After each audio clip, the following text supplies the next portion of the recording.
I'd like to give a big shout out to all of my new and my regular subscribers.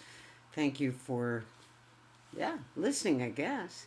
All right, so here we go. Today, I'm going to do a video about psychic attack, what it is, and how to protect yourself. So I'm going to start off like this. I know it's going to limit the audience, but that's okay. I don't want anybody to waste their time. Why? So I'm going to say this. Unless you already realize that your thoughts carry energy and can indeed manifest into reality, positive or negative, this video is not the one for you. I'm not trying to convince anyone of anything. I'm speaking to those who already know, suspect, and ultimately feel this. So again, limiting the audience, don't want to waste time. Here we go. I still will post some links that I believe are well worth exploring for those of us who know this, feel this, or even suspect this. All right, some are sitting on the fence. Maybe you want to watch, go for it. But I digress. So I'm going to get down to the meat of the matter. All right, and I'm going to base this stuff in what I know and what I have personally experienced in my culture. So this kind of psychic attack, we call it the malocchio, or the evil eye. It's a psychic or energetic projection based on extreme emotion. It's based on the purely animal emotion of the person projecting this. So the person projecting isn't a witch. It could be anybody. You have to realize, yes, thoughts, feelings, emotions, and intentions carry a lot more power than we realize. You know, when people talk about the power of prayer, what is a prayer but some concentrated thoughts, feeling, emotions, and intentions? Now, sometimes the projection is kind of positive. Sounds weird, but believe it or not. So you can actually be on the receiving end of a psychic attack that wasn't meant to harm you. Give you an example. Someone might love what you've done to your hair, think you look great after recent weight loss, something of the sort. Or really say, wow, you know, you got this beautiful promotion. How awesome. All right. But most often these kind of projections are very negative. Same circumstances, but the person will look and be a hater, if you will, and be very jealous of whatever your successes have been. All right. The commonality between, let's say, whether it's a positive type of wow, you know, like that you really did good or you look good or whatever the case is, and a negative one, the one common ground is found in envy. You may be thinking, what are you talking about? What is there to envy? And in a way, you'd be right, okay? For some of us who just don't live in that realm, okay, where envy doesn't really exist because we like everybody to feel good because it makes us feel good, all right? You'd be surprised at how petty, small, and insecure some people really are. And it's as though they're stuck in the first two parts of Maslow's hierarchy of needs scale. And it's interesting because, Rob G., you mentioned this. You were bang on, in my opinion. I didn't think of the flip side. Okay? So what happens is if you're so greedy, you know when you meet people that are super greedy, it's like, my God, they never have enough. You know, they never have enough adulation. They never have enough goods, material things, etc. These are people that will never get to a point of being self-actualized, highly aware, human beings at a high level of consciousness. So they're stuck. Now, some will say they choose to be stuck. I don't really buy that. I don't. I think you either have love and light or you don't. You cannot purchase this stuff. You could go to counseling and therapy, and I would recommend it for just about anybody. You could get closer to your authentic self. But sometimes, in terms of that vibration, you got it or you don't. Sorry. Here we go. Sometimes these people may seem to have virtually everything, including high degree of projected self-confidence. But sadly, it's not real. And until you learn how to hone your instinct and intuition, you may end up finding this out the hard way. Petty and insecure folks are vortex-like in their appetites for the external, for stuff. For instance, you may have one thing that you consider like marginal, nominal, that's relatively small, that they do not have. I'll give you an example, all right? I'm going to give you a case. Something happened to me a long time ago. I had a black car. I was poor, living in a really rundown apartment. But I had this kind of cool car. It was a used car, and it was black. I wanted it in silver, but I got it in black. I was working with this woman. Beautiful girl. Her parents had just bought her and her soon-to-be new spouse a big house. And she would talk about it all the time. Good for her. It is what it is. It wasn't my life. It was hers. She seemed happy. And then she says, oh, you know that we're going to get a car like yours, but we're going to get it in silver. Good for you. And it's going to be new. Good for you. Sure enough, one day she shows up at work after talking the talk for so long. And she comes in, she's crying and all upset because her almost soon-to-be husband decided to buy a small used car, all right, because he wanted to invest the money in something else. And he said, we're not ready, we're not there yet, right? And she was all upset and crying, and, you know, she's not going to have, not only will she not have it in silver, she won't have the car.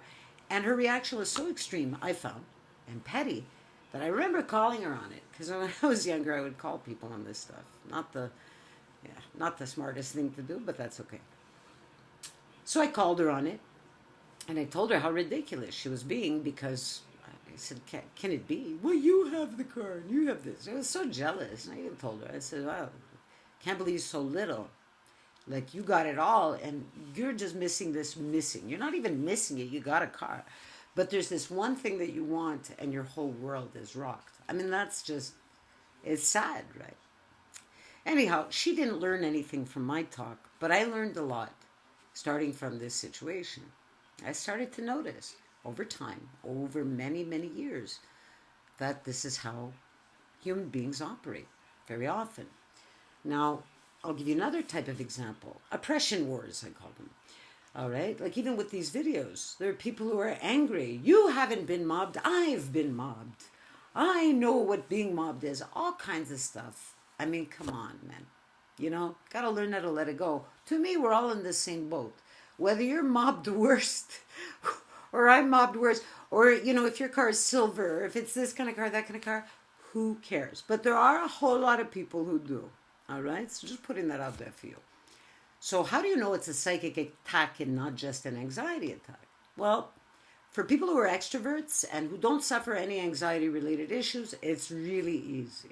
Best indicator is how you felt prior to, during, and after a meeting, or during an event or meeting with a particular person or group of people. If this is your case, you're the type of person who typically feels good prior to any of these events, all right? But if it's a psychic attack, you might feel lousy during and aching and exhausted thereafter. Otherwise stated, you begin to feel uneasy, whereby you normally don't during such events. Now, what can you do? I'm going to say it, but we're going to get into more detail regarding this.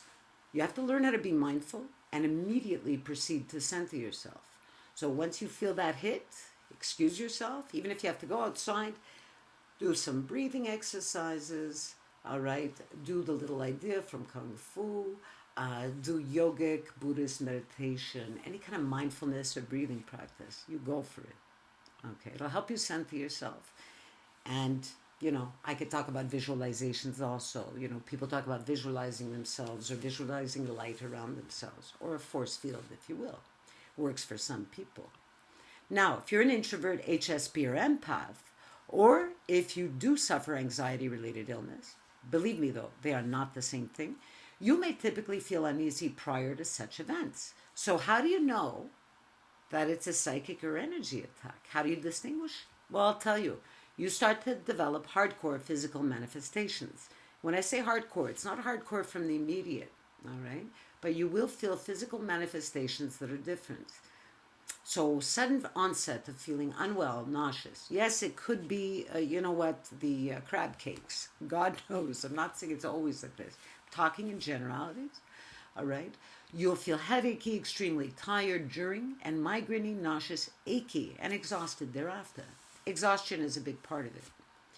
When it's anxiety-based or due to your introversion, HSP, or empathic nature, you'll typically feel some type of fight or flight response prior to, during, and after these meetings or events, be they planned or unplanned. But the difference is, when it's a psychic attack, all right, there are physiological manifestations besides in the areas where you may tend to hold tension, like your shoulders, for instance, all right? For some people, they hold tensions in their shoulders, lower back. That's normative for them, but you'll feel it in other areas. So a lot of physicians will chalk this up to somatization or physical symptoms with no organically identifiable cause. So given our individual differences, some of us are indeed more sensitive to being on the receiving end of others' energetic projections. From what I've experienced and witnessed, it's often those of us who are closest to our authentic selves and who do not carry envy. All right? So we're like the sponges of all of these strange projections until we learn certain tools to protect ourselves. But we are potentially at risk. So we each emit a frequency of vibration, and some of us emit a frequency and vibration that is very magnetic. It's not like you do it on purpose, it's just part of your core. So emitting a high vibration, everybody's looking to do this, everybody wants to raise their vibe. There are pros, absolutely, real pros to it. And there's certain cons also in this world, okay, of being an HSP, an empath, or just having a really high vibe. We'll talk about the pros and cons in an upcoming video. I'm trying to go fast because I only have 3% left here. So here we go. There are all kinds of amulets and crystals that are sold and designed to protect you. Some people swear by this stuff, like Hamsa, the glass eye. We have the cornicello. It looks like a red pepper, but it actually represents the horn of a bull. Faith, hope, and charity triad, labradorite, moonstone, etc. Some folks swear by this stuff, and perfect. I believe it does work for some people, but it doesn't work for me. I only found 2 things that worked for me. The first is a Band-Aid solution, but for me it's a good one. It's referred to as superstition. It's a very old school diagnostic, and for me, extremely effective tool called contra, malocchio, or basically against the evil eye. That's what we call it anyhow. It's regional, all right? In the south of Italy, it varies from region to region. It seems that this combination, it's very simple, of actions and incantations, differs from place to place. I can't share it with you, sadly, because the efficacy will be rendered null and void. I will, however, post some links to the actions and incantations from other regions. Now, unless you speak the dialect, you won't likely understand it, but that's not really the point of this video, all right? The point of the video is finding a key, like a long-term solution. So it's not about placing a Band-Aid. I'm just telling you what works for me. And maybe if you find somebody who speaks dialect and who does this kind of thing, if there's any old Italian person, for the most part, in your neighborhood who can help you out, give it a shot. It does work. Well, it works for me. And it works for a lot of people that I've helped. But it's a Band-Aid solution. So it'll just stop the immediate headache, achy feeling, etc. The other method is a more long-term one, and like any good method, it requires time, consistency, concentration, and good practice. For me, the first step towards blocking psychic attacks was awareness, and eventually the understanding and practice of internal centeredness. Simply the knowledge that this exists will enable you to find your way through it. I'll get to this part after I'm done with the bigger than a Band-Aid solution. So what do you do on the immediate when you've been the victim of a psychic attack, besides sleeping it off and hoping for the best? Remember, this stuff can last weeks, and illness can and does build sometimes.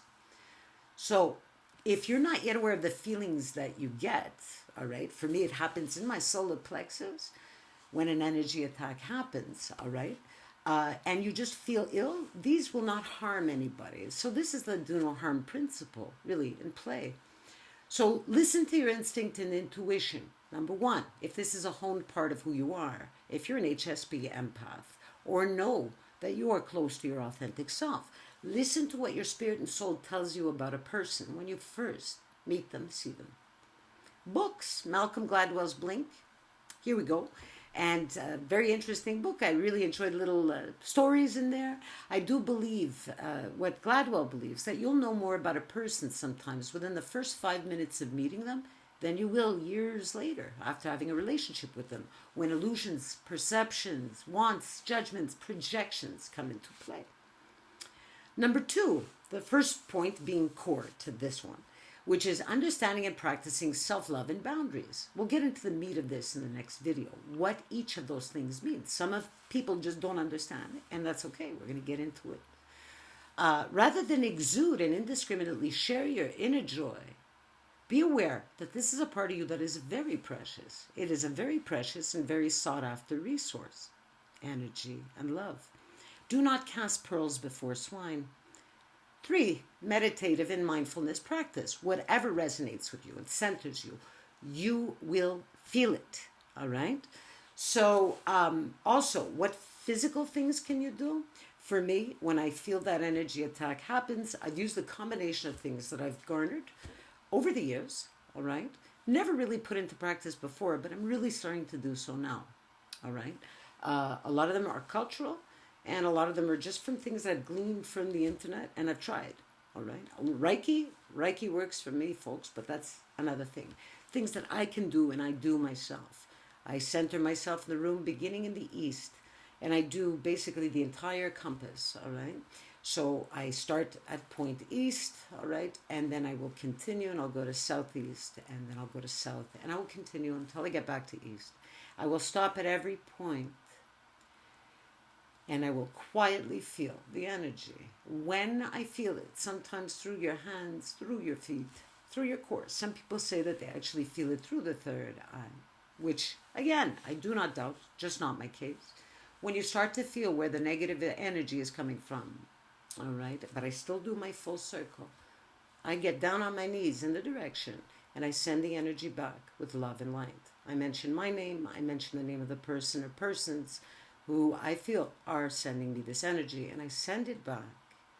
That it does not belong to me, it belongs to them, but I send it back with love and light. If you use this and you send negative, it will come back to you. It is very karmic in nature. It is real. Love, respect, peace. Foxy D signing off. Hope you like this. Namaste. Take care, everybody.